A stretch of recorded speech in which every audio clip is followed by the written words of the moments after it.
This is Liza Fleischman, and I am calling from a hot air balloon drifting slowly over the Serengeti. Radiolab is supported by Lexus, offering 5 hybrid models inspired by 6 generations of hybrid technology. More at thepowerofh.com. Oh, wait, you're listening? Okay. All right. Okay. All right. You're listening to Radiolab. Radiolab. Shorts! From WNYC. and NPR. This is Radiolab. Hey, I'm Jad Abumrad. I'm Robert Krulwich. I'm Soren Wheeler, and this... Electricity. Right. If you want to sit there, Okay. if you stick the phones on and start saying hello to someone, and I don't know, can you hear anyone? Can I hear anyone? I don't know. Can you hear anyone? Oh my God, Soren, hi. So you know this Thank person? you. Yes, I do. This is Sally 80. She's an old friend of mine. How are you? We went to school together a long time ago, but these days she's an editor. A new scientist in London. And the reason I called her into the studio is because of something that happened to her when she was working on a story for them. Yes, this was a story that I'd been chasing for years and years. Began for her. In 2007 at DARPA Tech. Which is a big gathering of like weapons developers and researchers. It's like 5,000 guys all, looking like Agent Smith from The Matrix, looking at the latest war toys. Drones, bazookas. Anyway, at some point she starts talking to this woman. And she was telling me about her program, which was that they had figured out how to apply sort of electrical current to the brain in order to accelerate the learning process. And I was like, no So what Sally had stumbled into was something called TDCS, stands for transcranial direct current stimulation. The idea is you take a couple little electrodes, you place them on your scalp, connected with wires to a battery, you send a little bit of electricity into your brain, and then all kinds of things happen, if you believe the claims. But for Sally, it started with a casual afternoon of sniper training. So after that conversation at the conference, she tracked down a group in Carlsbad, California. It's about an hour and a half south of LA. Who were using this brain zapping stuff to train snipers. And I actually got New Scientists to agree to send me to LA from London, which is not an insignificant expense. After a late night international flight and some LA traffic, I haven't slept. I'm sleep deprived. Sally found herself at a place called Advanced Brain Monitoring, where they have a little room. This little room where they've set up a little sort of 360-degree training simulation. So it's kind of like a video game, but it's like the full room in front of you. And like the whole wall is a screen? Yes. Not only that, she says, but all around you in this room are these props. You're behind real sandbags. In proper position. They teach you how to hold the rifle properly. And the rifle, except for the fact that it shoots blanks, is basically the real deal. Yeah, and then it's got a laser sight. And they tell her, okay, before we do this brain stimulation thing, we're actually going to have you do some training without it. So they get her all set up, they put her behind the sandbags, and they hit go. At first it starts out with really easy stuff, like you're shooting virtual targets that aren't people.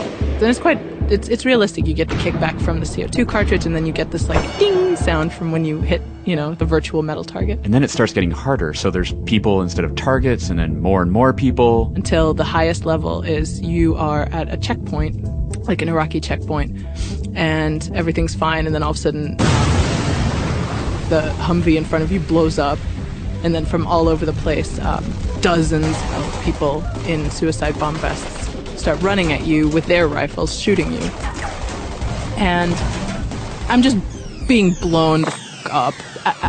I can't make the decisions fast enough. She said there were just too many of them. She couldn't figure out who to shoot first. It was so, oh God, and I was so tired, and I was so jet lagged, and I was so bad at it. And it's funny because you think like, oh, whatever, that's a video game, but it's amazing how stressful that gets. And at a certain point, the stress started getting to her. I was like, all right, stop. Let's just end this. She started thinking like, what the hell am I doing here anyway? Like, oh my God, this isn't going to be a story. And really, you just flew out to California for this?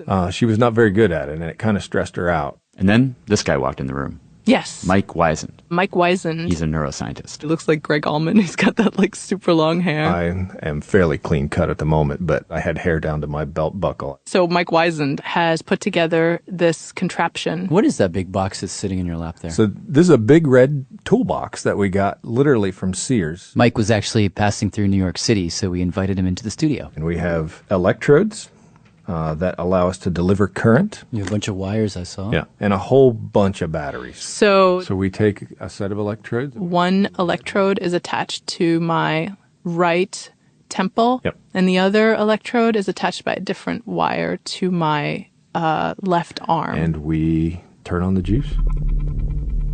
Did it hurt? It wasn't so much that. I suddenly tasted metal in my mouth. It tasted like I had licked the inside of an aluminum can. And then he's like, all right, try it again. I'm like, I'm not exactly expecting different results. So they start me out again right at the really hard checkpoint one. The thing blows up, and then people start coming from all over the place. And I feel like they must have put it on an easy setting. Everything is just a little more straightforward. It's more obvious who I should pick off first. And I'm thinking to myself a little bit like, when is this going to get really hard again? And then the intern or whoever comes in and turns on the lights. She's like, okay, you're done. I'm like, well, wait, that's not what, I've only been here for like 3 minutes. She's like, no, that was 20 minutes. I'm like, no, that's not true. And I look up and the clocks have all shifted by 20 minutes. And I swear to God it was 3 minutes. So almost every person that we put this on says they get into what they call a state of flow, where they don't recognize that the time is going by. They're just boom, boom, boom, boom. And I was like, did you guys make it easier? They're like, no, same level. I'm like, I think you guys made it easy. When Sally did it with brain stimulation, she performed at 100% accuracy. 100%. I didn't leave anyone alive. What was she before? I don't know, but she wasn't very good. Roughly 3 out of 20 the first time and 20 out of 20 the second. Yeah. So wait, so you're saying with just a little electricity, she went from being like totally inept to like a trained killer? Well, it's an N of 1, so we can't go too far. But I mean, this was just Sally's experience during this one demo, so it's not like a controlled study. But Mike has now used this device in a bunch of studies for the military. Yep. For example, he had one study with people looking at those grainy black and white radar images, trying to pick out, what's an enemy vehicle and what isn't. And if he puts this device on their head while they're trying to learn how to do that, we can double the rate of learning. Really? Well, how? I mean, what is it doing? Okay, so what I think is that early on when you are learning something... Mike says that when you're trying to learn how to do something that's kind of tough, what's happening is that you're trying a bunch of different things. You try all kinds of different ways to solve the problem. And occasionally your brain is stumbling across an ideal sequence of neurons. Every so often as you're practicing, all of a sudden your brain is like, oh, this, then this, then this, and this. Okay, that's it. But then it struggles to find that again, and it keeps messing up, and whatever. And if you look at an expert brain, you'll actually see that preferred circuit dialed in. Like they just do that over and over and over again, no more stumbling around. And so what Mike does is he figures out where that circuit is, and he gives it a little extra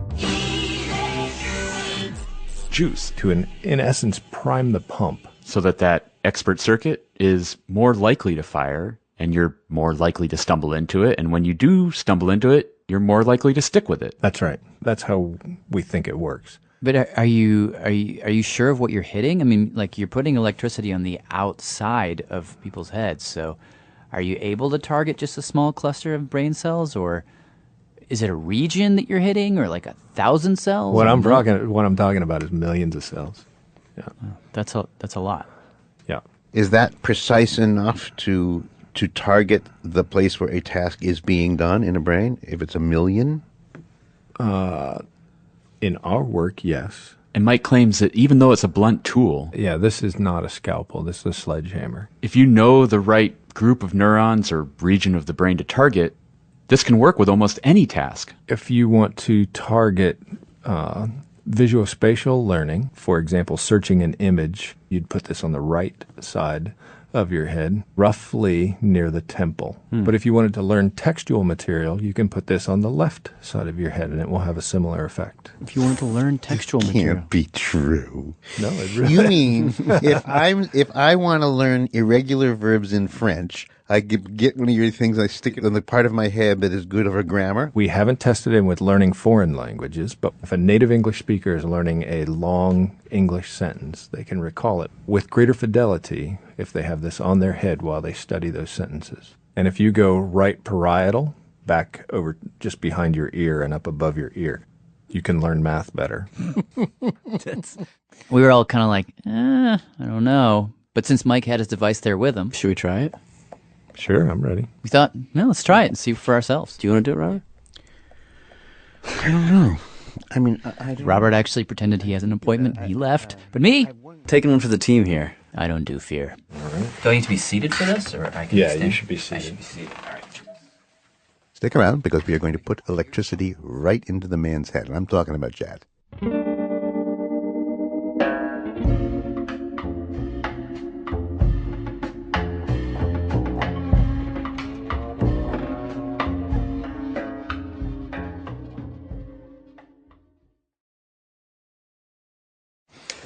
All right, so you've got here in front of me, you have two little circles, electrodes. Is that what these are? Yep. Red wires and black wires. So I get two of these on my head? One on your upper arm. One on my upper arm. And one For the demo, Mike showed me a bunch of stereograms. All right, so what am I doing here? I'm looking at a bunch of marbles, a million of them, in some kind of repeating pattern. Like, you know these things, Robert, like where you're staring at this 2D picture of like, I don't know, repeating pattern of marbles or something, and you're supposed to unfocus your eyes in just the right way so that a 3D picture will somehow emerge from the background.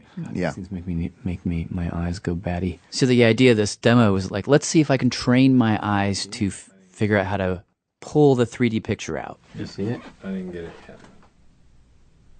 Yeah, I got nothing. I have never been good at these. I mean, I get headaches when I go to 3D movies, and it took me like 10 minutes to get one. There's a butterfly. There he is. Whoa, that's cool. To see like just one. Wow, look at that. All right, so now you can juice me. Is that system check? All right, I'm going to turn it on. Okay, I don't feel anything yet. Ooh, yeah, okay, there it is. Ah. What does it feel like? Feels like a bunch of mosquitoes are biting me in my temple. It's, I could taste it now, too. So people get that. You know? Huh.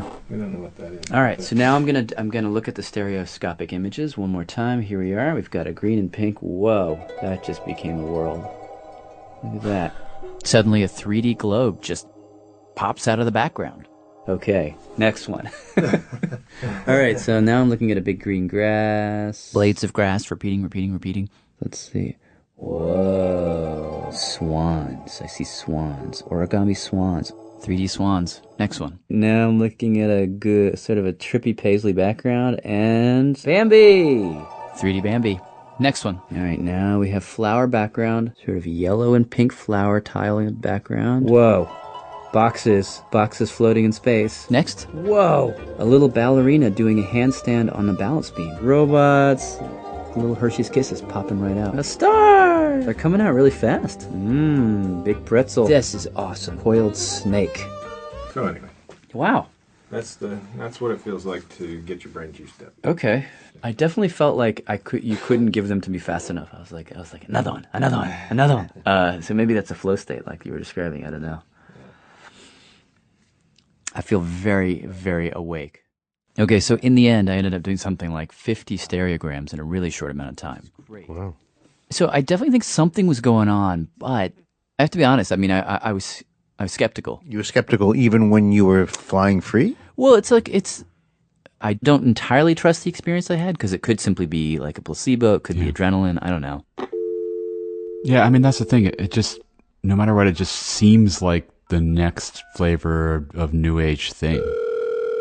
So, hey, I started calling around. My name is Peter Reiner, and I'm professor at the University of British Columbia. Cool. So Peter Reiner actually studies this whole field. He looks at public perception and the quality of research, and I just basically asked